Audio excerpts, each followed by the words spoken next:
এই ভিডিওটি বেশি বেশি করে শেয়ার করো যাতে সরকারের কাছে পর্যন্ত পৌঁছে যায় এই ভিডিওটি। আমরা দেখতে চাই বিজেপির মন্ত্রীকে কি শাস্তি দেয় সরকার। বিজেপির মন্ত্রী থেকে এমএলএ এমপি সবাই কুরুচিকর বক্তব্য দেবে আর ওরা ছাড় পেয়ে যাবে। দেশে কি চলছে?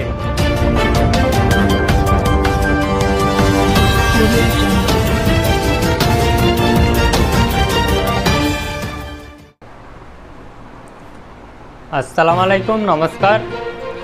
সত্য নিউজ বাংলার পক্ষ থেকে আমি মিলন মণ্ডল।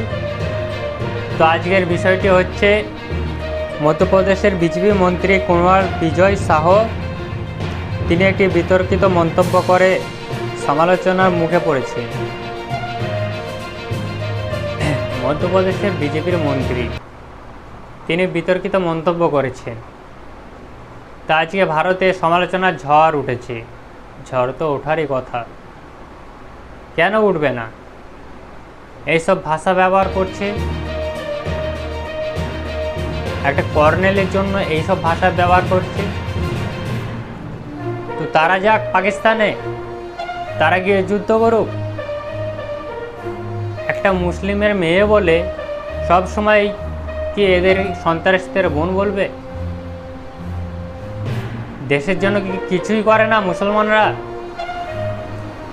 ভারতের জন্য জানও দিতে রাজি আছে ভারতীয় মুসলমান। সব সময় পাকিস্তানের দালাল হয় না এরা। ভারতের মুসলমান আর পাকিস্তানের মুসলমানের মধ্যে অনেক পার্থক্য আছে। ভারতের মুসলমান সব সময় ভারতকে ভালোবাসে, একসঙ্গে মিলেমিশে থাকতে চায়। তাই এইরকম বিজেপির কিছু মন্ত্রী, বিজেপির কিছু এমএলএ এমপি সব সময় দাঙ্গা উস্কানিমূলক বক্তব্য করে থাকে। এদের বিরুদ্ধে কি কোনো পদক্ষেপ নেবে সরকার? প্রশ্ন থেকে গেল সরকারের কাছে। এর তো কঠোরতম শাস্তি পাওয়া দরকার আছে। তো এটি দেখার বিষয় আছে যে বিজেপির মন্ত্রী বলে কি ছাড় পেয়ে যাচ্ছে নাকি শাস্তি পাচ্ছে। তো দেখা যাক। বিষয়টি হচ্ছে কি,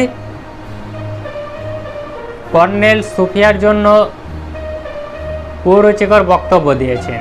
তো বক্তব্যটি কি দিয়েছেন চলুন দেখা যাক। हर झोपड़ी और हर खोपड़े में हलवा होना चाहिए। हलवा मतलब दूसरों के लिए जीना, समाज के लिए जीना। जैसे हमारे मोदी जी समाज के लिए जी रहे, समाज के लिए जान लगा रहे।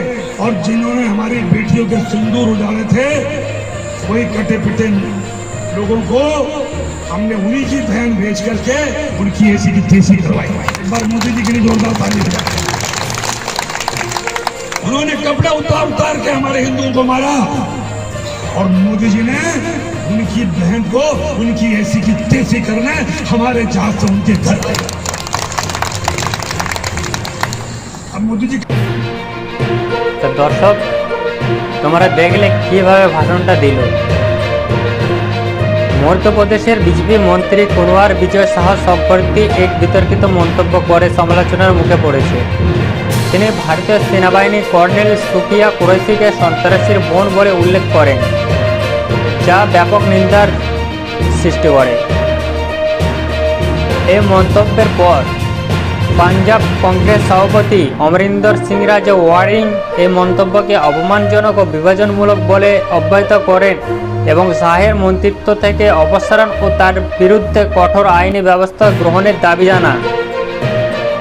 মন্তব্যের বিরুদ্ধে ব্যাপক সমালোচনার পর কুনওয়ার বিজয় শাহ প্রকাশ্যে ক্ষমা প্রার্থনা করেন। তিনি বলেন তার বক্তব্য ভুলভাবে ব্যাখ্যা করা হয়েছে এবং তিনি কর্নেল কুরৈশিকে তার নিজের বোনের চেয়েও বেশি সম্মান করেন। এটা আবার কি বিষয়? এটা কি ধরনের কথা? নিজের বোনের থেকেও বেশি সম্মান করেন, শ্রদ্ধা করেন, যে এইরকম ভাষণ দেবে তার জন্য? এটা মানা যায় না। আরও আছে, এই ঘটনার প্রেক্ষিতে মধ্যপ্রদেশ হাইকোর্ট স্বতঃপরিণত হয়ে শাহের বিরুদ্ধে এফআইআর দায়ের নির্দেশ দিয়েছে। আদালত মন্তব্যটিকে গুরুতর বলে মনে করেন এবং দ্রুত পুলিশকে পদক্ষেপ নিতে বলেছে। এই ঘটনা রাজনৈতিক ও সামাজিক মহলে ব্যাপক প্রতিক্রিয়া সৃষ্টি করেছে এবং এটি জাতীয় নিরাপত্তা ও সাম্প্রদায়িক সম্পৃক্তির বিষয়ে গুরুত্বপূর্ণ প্রশ্ন তোলে। তা দর্শক, এই যে ভাষণটা দিয়েছে বিজেপির মন্ত্রী, এর কঠোর থেকে কঠোরতম শাস্তি দরকার আছে। এই ভিডিওটি বেশি বেশি করে শেয়ার করো, যাতে সরকারের কাছে পর্যন্ত পৌঁছে যায় এই ভিডিওটি। আমরা দেখতে চাই বিজেপির মন্ত্রীকে কি শাস্তি দেয় সরকার। বিজেপির মন্ত্রী থেকে এমএলএ এমপি সবাই কুরুচিকর বক্তব্য দেবে আর ওরা ছাড় পেয়ে যাবে। দেশে কি চলছে? কিন্তু এটা কি বিজেপির সরকার বলে, বিজেপির মন্ত্রী বলে এর কি শাস্তি, এরা কি শাস্তি পাবে না? এটা বিজেপির মন্ত্রী বলে শাস্তি পাবে না? এরা কেন পাবে না?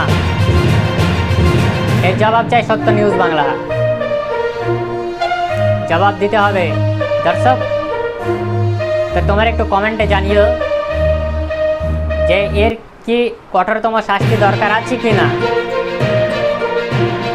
তোমাদের কাছে প্রশ্ন থেকে গেল, উত্তর তোমরা কমেন্টে জানিও।